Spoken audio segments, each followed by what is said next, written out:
might happen. Okay, this is going to require more of your help then. I'm going to need you to keep her there. Me and my mark units are going to come in soon. Till then, can I count on you to assist the authorities? Yes, of course. Whatever you need. She's been a good person here at the restaurant. You're sure about this? Fast food worker Becky has been accused of stealing money from a customer. She's to be strip searched by her manager, according to Officer Daniels, a voice on the phone who claims to be a policeman. Becky insists she's innocent, but the officer's demands are getting increasingly complex. Don't worry, keep watching. This is procedure. Look, Sandra, I'm the police officer. I'm the one who's got to take the hit. Yes. I want you to know that as an officer, the officer in this case, I have to take the full final responsibility for this, and I take that very seriously, okay? Right, yes. Peter, just when you think the horror movie might have exhausted itself as a genre, along comes this. It's fairly terrifying. I was totally gripped by it and very scared. I found myself completely on edge. I found it almost unwatchable, some of it. What looks like a kind of weird, downbeat indie satire about how scuzzy and awful it is to work in a fast food joint becomes a rather terrifying essay in the Stanford experiment in submitting, and how we, all of us, submit, and I'm as guilty as anybody else, we submit to people who sound as if they have authority over us.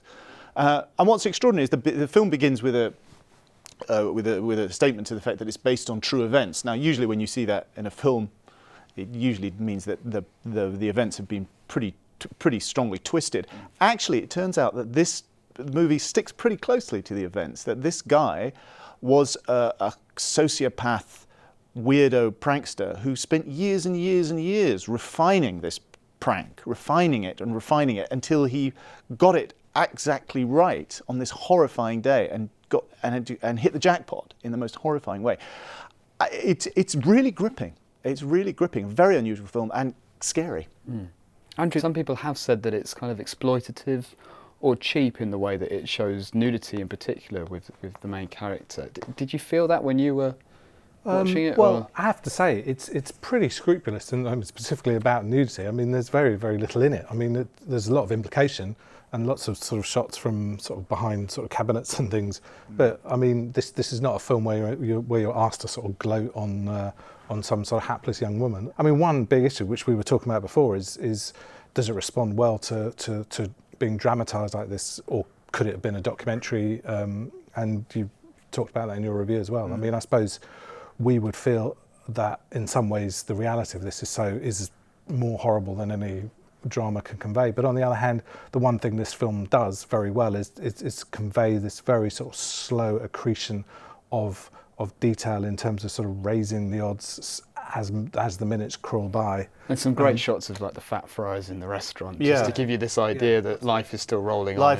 In a way, that's what's so fascinating about it, is the sheer affectlessness and uncaringness of the fast food business kind of rolling on and nobody caring, and then meanwhile back in the nasty back office. It's brilliant because it couldn't have worked anywhere else. You couldn't. That's what I found fascinating, is that it's kind of a critique of fast food and alienation, because he wouldn't have been able to get away with it. He couldn't have called an office or a corporation, because you'd need that kind of back office away from the public, that scuzzy place of shame that you have to go to. And it wouldn't have worked anywhere else, because you wouldn't have had that same sense of corporate fear, that they are always afraid of the regional manager or somebody that they really don't know anything about, except that it's a voice on the phone, being cross, being angry with them, especially the unthinkable thing of hurting or injuring a customer who could sue. And of course, suing is ironically something which forms part of the narrative as it unfolds.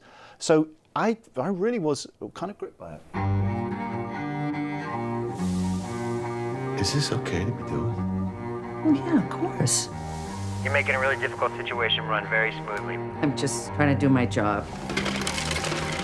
I didn't do anything. I'm going to need you to address me as sir, understand? Yeah.